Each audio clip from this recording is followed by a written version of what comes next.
A lot of people genuinely don't know Right. what the ins and outs of this resolution is. Right. You know, or what the ins and outs of the resolution Right. are. And to be quite frank with you, you know, I don't really understand the whole purpose behind it. I don't understand the basis behind it. Where is it going?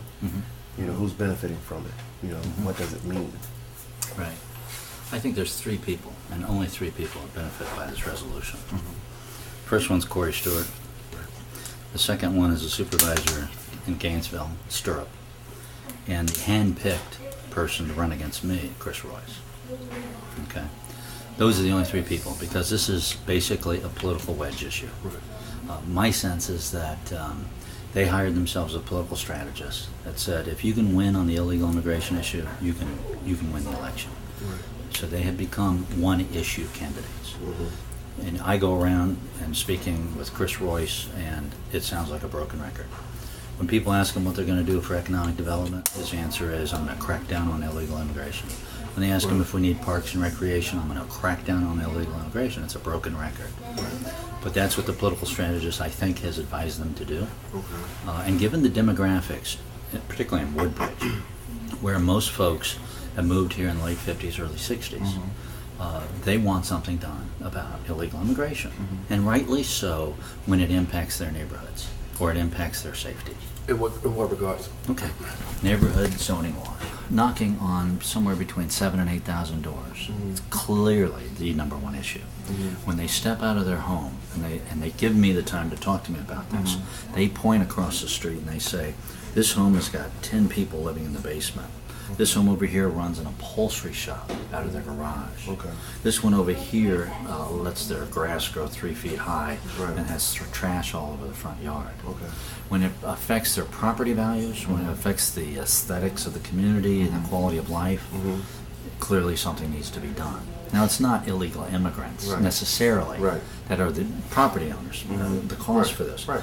I know a lot of folks that have been here for forever that have zoning violations that need to be enforced. Personally, I think that it's almost ridiculous to say that a certain group of people should be targeted and to some degree penalized because someone is inconvenienced by an eyesore. Gentrification has been something that, you know, has been going on for years, long before immigration was even an issue. When a certain group of people move into a community, the personal property value goes down. When a certain group of people move back into the community, the personal property value goes up. I mean, is the issue just simply personal property value, safety? Because, I mean, I think that statistically, there are more people who aren't immigrants committing crimes than there are. Oh, absolutely. Committing crimes. Are we creating the face of crime as the immigrant? Because I was reading the Post this morning, and they've got this new thing where they're robbing immigrants because they know that immigrants won't. Amigo. Amigo shopping. That's what it's called. Amigo shopping, where, you know, they're robbing people who genuinely work hard for their money every day because they know that these people can't go to the police to report their crimes. And traditionally, they don't use banks. You know, because they're in fear of being deported. You know, is that the type? I don't think that that's the type of environment that we're trying to create here in Prince William County. Absolutely not. I mean, my wife is Hispanic. She's from Peru. My kids are half Hispanic. Exactly. We're all bilingual. And it's very personal to me as well. I mean, you think of the scenario where my wife could run out with the kids in the back seat without her driver's license. And not even run a red light, just a rolling stop at a stop sign, right up here on Blackburn, for example, where the cops hang out and pull her over, and she doesn't have documentation. That becomes a 3 or 4 hour stop, according to the policy. What happens if she doesn't have documentation? If she doesn't convince them she's an American citizen? She's detained. Because of the pigment of her skin, right? What happens to my kids in the back seat? Exactly. They don't go to the adult detention center. They go to the foster care or somebody else to hold them. And this is ridiculous. What has unfolded over the last several months is simply for political gain. Simply for political gain. So here's the question. How do we fix it? Where do we go from here? How do we fix this issue? What I personally think is that the resolution needs to be revisited. And if it needs to, I think that the resolution needs to be completely done away with. I think that there needs to be a situation where people from the community have an opportunity to talk. You know, I spoke to a gentleman from El Salvador whose mother came to America from El Salvador.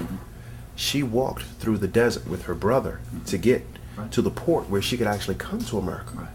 Her brother died. Her desire to come to this country to have a better life for her family transcended the life of her brother. She left him there to come. And now her son is one of the hardest working, best people that I've ever met. But every day he suffers the mental anguish of thinking, oh my goodness, are they going to come and pick up my mother? You know, what do we say, you know, to people like that? How do we fix it? How do we make it right? Because here's the thing. A lot of people are thinking right now, you know, now, I want to get elected now. But 4 years from now, the kids who are 14 will be 18. The kids who are 15 will be 19. So do we go back and say, oops, made a mistake back then? No. Let's make it right now. No, let's make it right now. Exactly. I think that we should fix the issue right now. The first thing we need to do is vote on November 6th. We need to vote a slate of candidates in that is going to develop a reconciliation in the community. That is the number one thing that was missing in the development of this policy, county policy, and that is public dialogue and engagement. As I explained to you as the HOA president, it was all about bringing people together, right? And what Corey Stewart and his gang has done is pull people apart.